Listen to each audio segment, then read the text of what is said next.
Meus amados irmãos e irmãs, neste evangelho que a gente acabou de ler, nesse dia de sábado, ali tem um diálogo entre Jesus e São Pedro, né?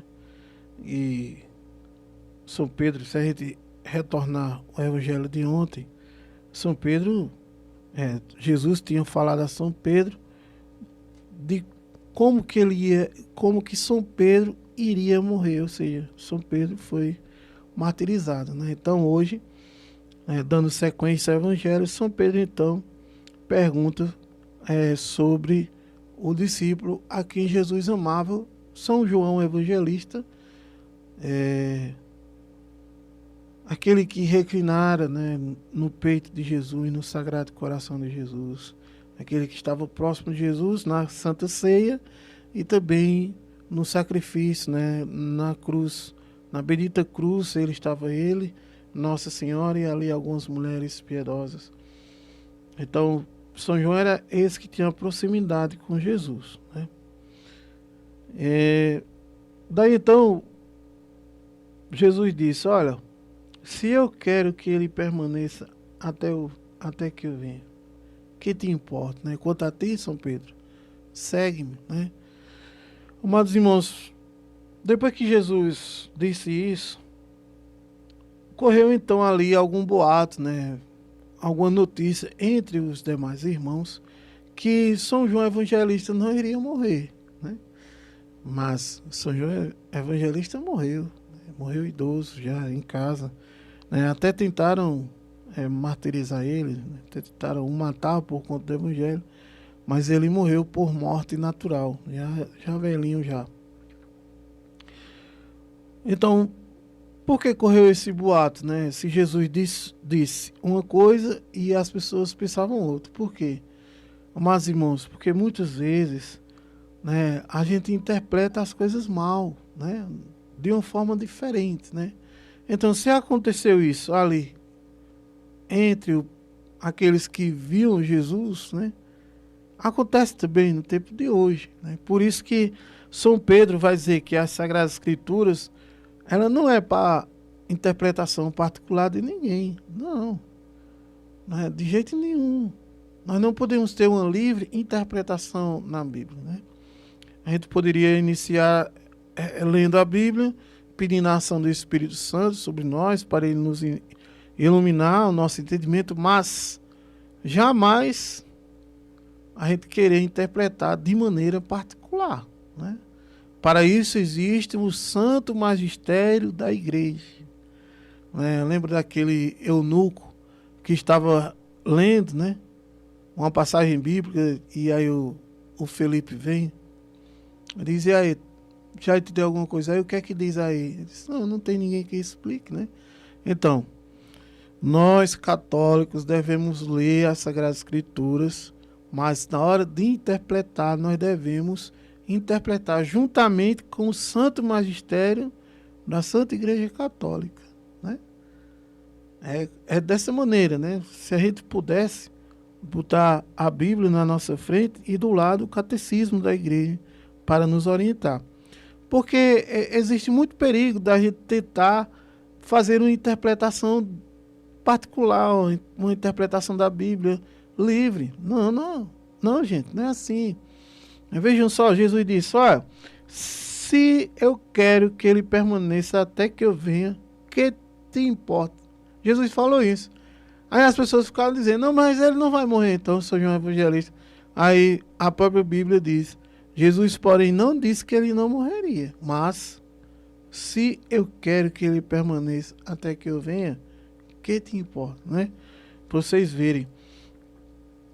A livre interpretação da Sagrada Escritura é muito perigoso e muitas vezes causa contra-testemunho, né? Hoje em dia, nós podemos ver pessoas que vivem uniões homoafetivas pastorando o povo de Deus, né? São pastores, né? Pastorando, né? Mas vive uma união homoafetiva que é abominável aos olhos de Deus, está escrito em Levítico, né? Hoje em dia nós vemos, se eu não me engano foi o primeiro cisma que houve na igreja, que os padres, algum padre queria casar, né? Queria casar e o Santo Magistério e os direitos canônicos da igreja, os direitos eclesiais, já não permitiam mais o padre ser casado, né? Então, a pessoa saiu da igreja, né? E fundou a sua igreja, a sua própria igreja, né? Ora, onde está a interpretação do evangelho, né? Onde está a coerência com o evangelho, né? Que ninguém morreu na cruz para instituir uma igreja, né? Ninguém ressuscitou para instituir uma igreja, né? Ninguém passou uma noite todinha de oração para instituir uma igreja. Só Jesus é que pode instituir a igreja, né? Mas aí as pessoas vão com livre, né, interpretação e vão criando coisas que vão ao contrário ao evangelho, né? Esse dia nós vimos no evangelho Jesus dizendo que assim como ele e o Pai são um, ele quer que os seus filhos sejam um também, ou seja, viver numa unidade. E se você for olhar, tem mais de, da última vez que eu li, eram mais de 17 mil denominações protestantes, ou seja, cada um interpretando a Bíblia do seu jeito, em conformidade com a sua maneira de viver, né? Com a sua com o seu jeito ali, né? Ou seja, as pessoas não renunciam para viver o evangelho, mas vão moldando o evangelho, né? Faz a livre interpretação da Bíblia e vai aí moldando o evangelho ao seu bem prazer, né? E por isso que hoje em dia tem aí, né, cada garagem, de cada esquina, surge aí uma denominação com um nome diferente, com pastores, né, e até pastores, né? E se a gente for entrar nessa questão de pastores, se a gente for perceber, não existe no Antigo Testamento nem no Novo nenhuma figura que pudesse se comparar a uma pastora, né? Podemos ali encontrar uma diaconisa, né? Mas pastora não.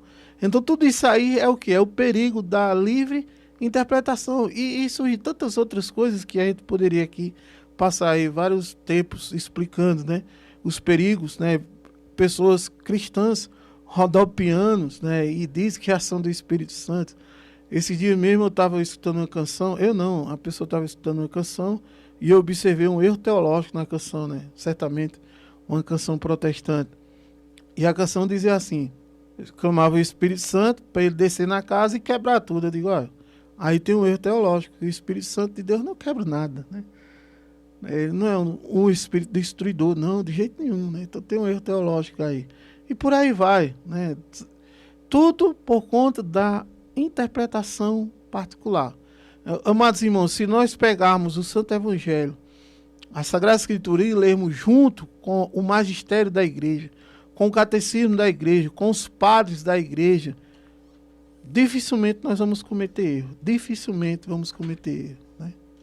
Então é muito importante nós termos essa leitura bíblica, mas na hora de interpretar as leituras, nós temos que ter por base o santo magistério da igreja. Aqui eu me refiro especificamente ao catecismo da Igreja Católica Apostólica Romana. Se nós seguirmos as orientações do catecismo junto com as Sagradas Escrituras, dificilmente vamos errar. Dificilmente. E aí nós vamos traçar o nosso caminho reto para Jesus Cristo de Nazaré. E se formos fiéis a tudo que a igreja nos ensina por meio do seu santo magistério, da santa tradição apostólica e da Sagrada Escritura, se nós formos fiéis, assim como todos os outros homens e mulheres foram fiéis, nós estaremos trilhando um caminho favorável para um dia estarmos na glória com Jesus Cristo de Nazaré. Agora temos que ser fiel, ter sabedoria, né? Pedir a luz do Espírito Santo para nos dar sabedoria, ser fiel e acreditar, confiar na bondade, na misericórdia de Deus. Meus amados irmãos, outro assunto que a gente pode abordar aqui é o seguinte. Existe um erro também no meio protestante que é a sola escritura, ou seja, só a Bíblia, né?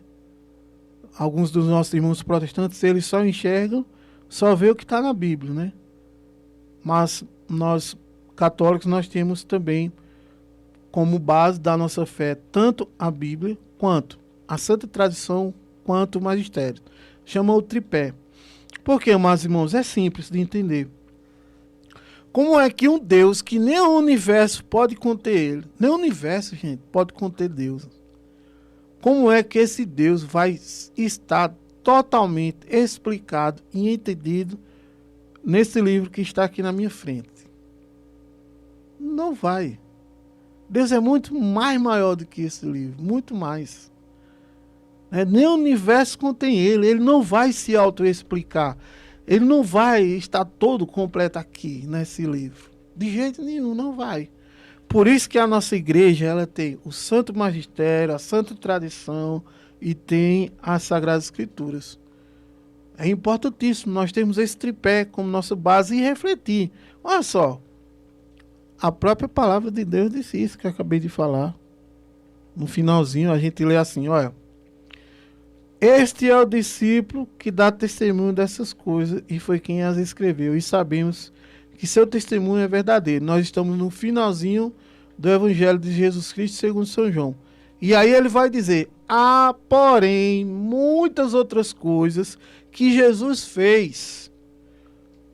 Se fossem escritas uma por uma, creio que no mundo não poderia conter os livros que se escreveriam. Tá entendendo? Então também é um perigo a gente querer ir só pelas escrituras, só pela Bíblia, só pela... Não, nós temos que ter o quê? A Santa Tradição, o Santo Magistério, a Bíblia. Conhecer a Bíblia, né? Desculpa aí o linguajar. Conhecer de cabo a rabo a Bíblia, conhecer, né? Ter domínio a Bíblia. Mas, na hora de interpretar, procurar o magistério da igreja, procurar o que diz a Santa Tradição Apostólica. Por que não também procurar um contexto histórico, né? Existem tantos livros apócrifos que não foram colocados na Bíblia, né? A igreja não permitiu que fosse colocado, mas que pode trazer ali alguma luz para a nossa fé, né? Não são livros sagrados, mas pode trazer, né? Principalmente se for um livro histórico. Então é muito importante nós termos uma sabedoria na hora de estar interpretando para não cometer erros, de jeito nenhum, né? Eu sempre costumo dizer que a Igreja Católica é o meu porto seguro. Se eu for fiel ao que eu aprendo na Igreja Católica, não tem como eu cometer erro, de jeito nenhum, né? Muito pelo contrário. Um dia uma pessoa me parou e disse, não, a igreja mais certa é a católica, né? Aí eu disse, olha, se fosse hoje eu diria a ele, sim, né? Eu diria com essas palavras, sim, você está certo, é ela. Mas na época eu estava um pouco ainda engateando, né? Que foi que eu disse, olha, se a pessoa ela não conseguir ser salva na igreja católica, dificilmente ela vai ser salva em outra igreja.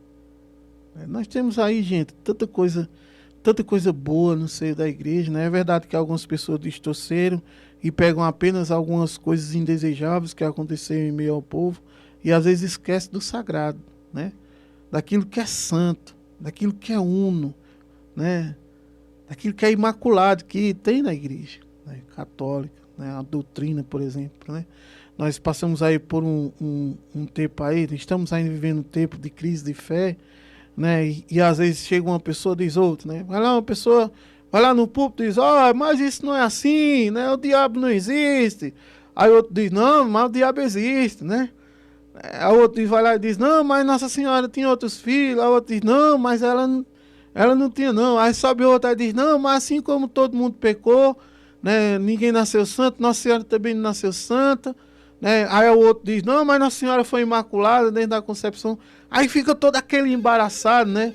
Uns dizem que a gente pode ser comunista, outros dizem que não, outros dizem até que Jesus é comunista, uns dizem que pode abortar em alguns casos, outros dizem que não pode. Aí fica aquela confusão imensa na nossa cabeça e fica aquilo e nós ficamos perdidos sem saber para onde ir. Onde está o segredo para a gente solucionar toda essa questão? No magistério da Igreja Católica, no catecismo da Igreja Católica. Possa ser quem for. Se falar alguma coisa e não estiver coerente, não estiver de acordo com o magistério da Santa Igreja, pode ser quem for, está errado. Nós temos que seguir o que está no magistério, o que está na doutrina, né? Por isso que sempre quando eu estou conversando mais alguém, que às vezes até que não é da minha fé, e muitas vezes amigos meus que às vezes não congregam em nenhum lugar e às vezes tem alguma dúvida, eu sempre digo assim, ó, eu sou da doutrina. Pronto. Eu sou da doutrina. O que a doutrina católica me disser, tá certo. O que não me disser, vou fazer o quê, né? Então é muito importante, gente, a gente ter esse olhar para nós ficarmos em paz consigo mesmo, sabe? Para nós nos sentirmos amados. São João Evangelista, ele se sentiu amado por Deus, a ponto dele dizer, o discípulo a quem o Senhor amava, porque ele sentiu esse amor de Deus, né? E a ponto dele estar na cruz, gente. Todos os discípulos saíram, e São João Evangelista não, estava mais Nossa Senhora aos pés da cruz. Por quê? Porque o seu amor por Deus era aquele amor que Deus quer de cada um de nós. É um amor incondicional. É um amor profundo. Né? Lembra quando Jesus disse, lançai a rede em águas profundas. Então, São João Evangelista, ele sentiu o amor de Deus profundamente, por isso que ele não largou Deus, né?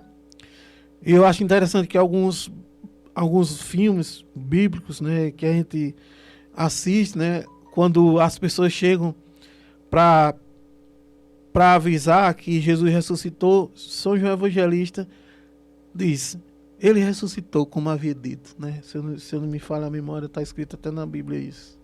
Ele ressuscitou. Então, São João Evangelista sentiu o amor de Deus e praticou esse amor. A prova que ele é o apóstolo da revelação. Dos 4 evangelistas, ele é aquele que traz a dimensão teológica de Deus, né? Ele que escreveu o Apocalipse, escreveu 3 cartas. Então, tudo isso por amor, porque ele sentiu o amor de Deus, que nós possamos fazer isso também. Que nós possamos, com a luz do Espírito Santo, sentir o amor de Deus por mim e por você, pela nossa família, por toda a humanidade. Nós podemos até teologicamente e racionalmente, né, ou seja, com a nossa razão, lendo as Sagradas Escrituras, a gente pode até, assim como o próprio São João deu um adjetivo a Deus, né? Ele definiu Deus. Nós podemos até definir, Deus é amor. Com a nossa razão, com a nossa boca, nós podemos falar, Deus é amor, mas o que vale é o que está lá dentro do coração. O que vale é a experiência que você tem com o amor.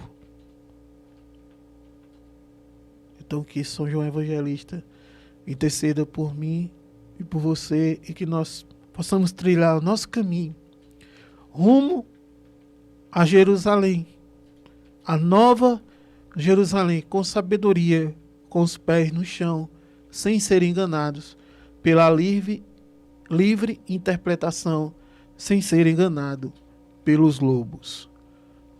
Louvado seja nosso Senhor Jesus Cristo, para sempre seja louvado, e a nossa Mãe, Maria Santíssima. Amém.